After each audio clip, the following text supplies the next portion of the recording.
In July of 1518, a woman began to dance in Strasbourg. That sentence sounds harmless. It is not. Her name was Frau Troffea. She stepped into a narrow street in the city of Strasbourg, then part of the Holy Roman Empire, a prosperous trading city on the western bank of the Rhine, and she began to move. Not celebratory movement, not the dancing of a festival or a wedding. Rhythmic, relentless, unwilled. Her arms moved, her feet moved, and she could not stop. She danced through the first day, through the night, into the second day. By the end of the first week, somewhere between 30 and 400 people had joined her. The sources disagree on the number. They agree on what was happening to the bodies. The feet were bleeding. The joints were swelling. People were collapsing from exhaustion, recovering briefly, and then rising to dance again. Some of them died. The contemporary accounts vary on whether the deaths numbered in the dozens or approached 100. They agree that people died dancing. Strasbourg in 1518 was not a city at peace. The region had endured harvest failures in 1517 and 1518. Grain prices had risen sharply. Syphilis, smallpox, and a localized epidemic had moved through the population in the preceding years. The city's poor, and in 1518, a significant portion of Strasbourg was poor, were surviving on whatever grain could be obtained, including rye that should not have been eaten. The rye harvest of 1517 had been wet. Claviceps purpurea, the ergot fungus, thrives in exactly these conditions. Cold, wet harvest. Grain stored damp. Ground into the only flour available to people who had nothing else. This was not the first time something like this had happened in the Rhine Valley. Similar episodes of mass, uncontrolled dancing had occurred at Erfurt in 1307, at Aachen in 1374, at Cologne, at Metz. The pattern was known. The name was known. The saint whose curse produced it was known. When Frau Troffea began to move in that narrow Strasbourg street, she was not doing something that had no cultural template. She was doing something the community already had a name for, and a saint to blame. The alkaloids in ergot-contaminated grain do not produce a single symptom. They produce a cascade. Vasoconstriction, the narrowing of blood vessels, producing a burning sensation in the extremities that medieval sufferers described as fire in the limbs. Saint Anthony's fire. Involuntary muscle contractions that produce rhythmic, uncontrolled movement. Disruption of the dopaminergic system, the brain's movement regulation, producing a state in which the body moves while the conscious mind watches. And lysergic acid, the direct precursor to LSD, producing hallucinations, altered perception, a dissolution of the boundary between what is happening to the body and what the mind believes is happening. The ergot alkaloids also interfere with serotonin receptors in the brain. Serotonin regulates mood, impulse control, and, crucially, the inhibition of movement. When serotonin signaling is disrupted, the brain's ability to say stop to an ongoing movement pattern is compromised. A starving body processes ergot alkaloids differently than a well-nourished one. Malnutrition compromises the liver's ability to metabolize toxins. It depletes the neurotransmitter reserves that normally moderate involuntary movement. And it creates a physiological state in which the brain is already operating at the edge of its functional capacity, primed for exactly the kind of systemic disruption that ergot delivers. Week 2. The city authorities of Strasbourg convened to address the crisis. Their response has been described by historians as one of the most catastrophically wrong medical decisions in the documented record. They consulted physicians. The physicians concluded that the affliction was a natural disease, not supernatural, not demonic, which was a more sophisticated position than many contemporaries would have taken. Their diagnosis was hot blood, an excess of vital heat that had to be expelled. The prescribed treatment? More dancing. It is worth pausing on this. The physicians of Strasbourg were not fools. Within the framework they had, humoral medicine, the theory that illness results from imbalance in the body's vital fluids, their logic was internally consistent. Hot blood accumulated. Hot blood was expelled through movement. Therefore, move. The city built stages.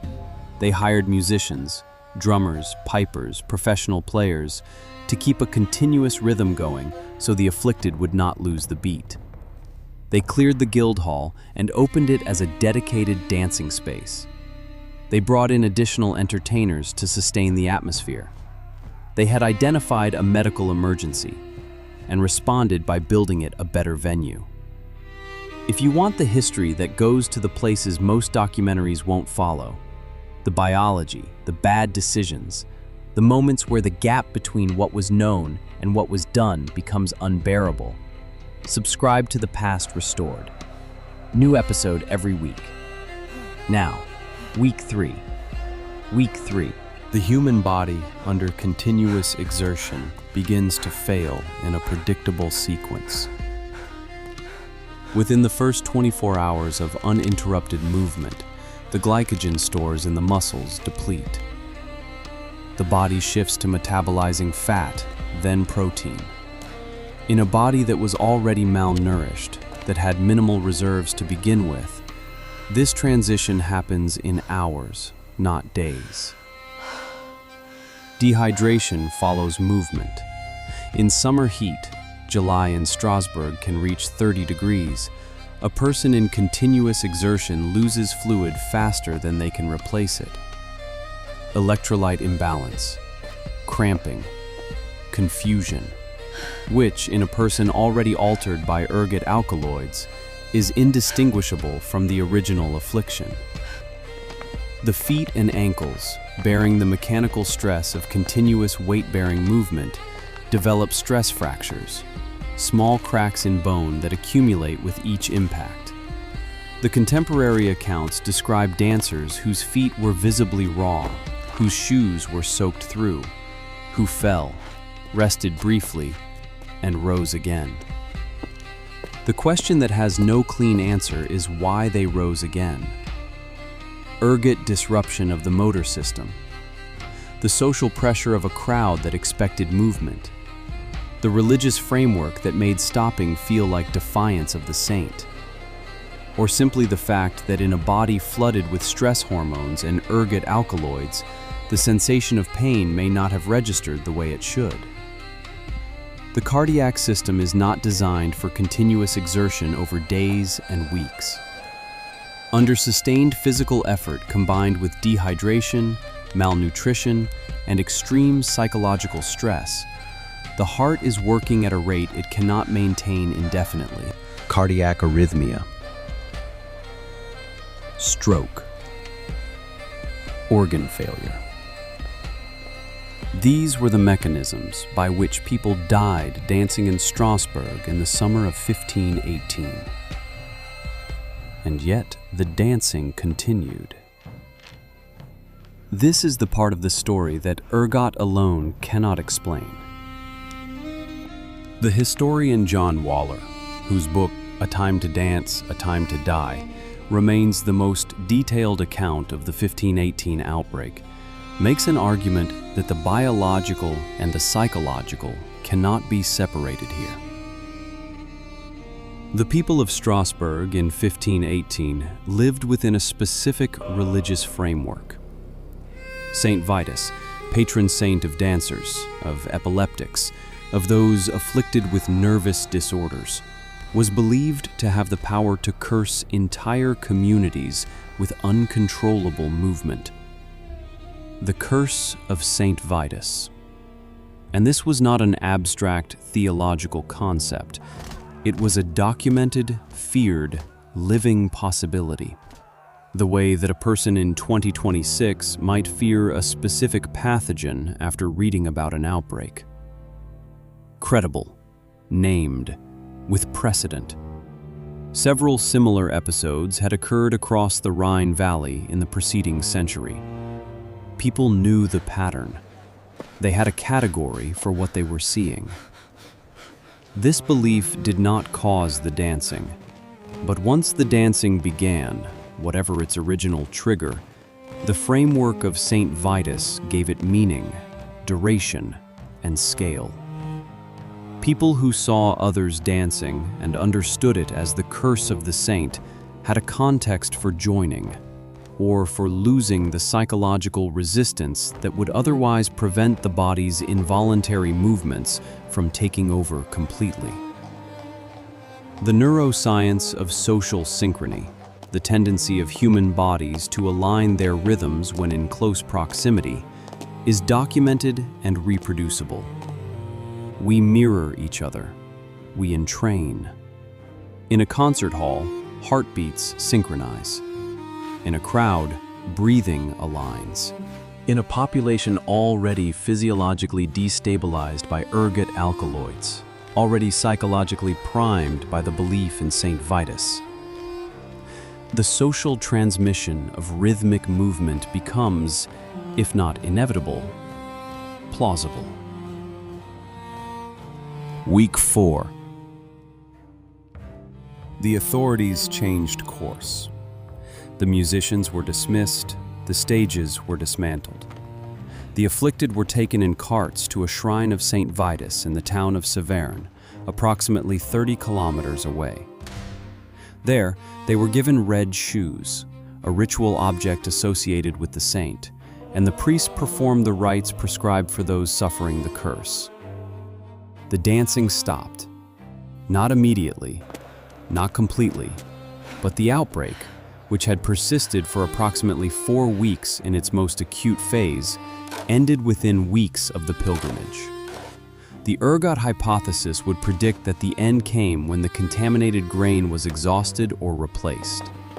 The mass psychogenic illness model would predict that removing the social context, the stages, the musicians, the civic endorsement, broke the feedback loop. The religious intervention model would note that a credible ritual resolution can terminate a psychogenic episode more effectively than any medical treatment. All three may be correct. None of them, alone, is sufficient. The primary sources for this episode are the chronicles of Strasbourg city officials from 1518, several of which survive in the Strasbourg Municipal Archives. The most detailed modern analysis is John Waller's A Time to Dance, A Time to Die, published by Icon Books in 2008. The ergot argument as applied to dancing plagues was developed by Mary Matosian in Poisons of the Past, published by Yale University Press. The social synchrony and mass psychogenic illness framework draws on work by Bartholomew and Wesley, and on more recent neuroscience of motor contagion and social entrainment. A note on what this episode cannot tell you. We do not know what caused the 1518 dancing plague. We have a biological candidate, ergot, that fits many of the facts. We have a psychological framework, mass psychogenic illness, that fits others. We have a social and religious context that explains the scale and duration in ways neither biology nor psychology can alone. What we can say is that Frau Troffea stepped into a street in Strasbourg in July of 1518, and that the city built her a stage, and that people danced until they died. And we still don't know why. What do you think was happening in Strasbourg? Ergot, social contagion, the curse of St. Vitus? Something the biology hasn't named yet. The comments on this one tend to go somewhere interesting. If you're not subscribed, this is what we do here every week. See you in the next archive.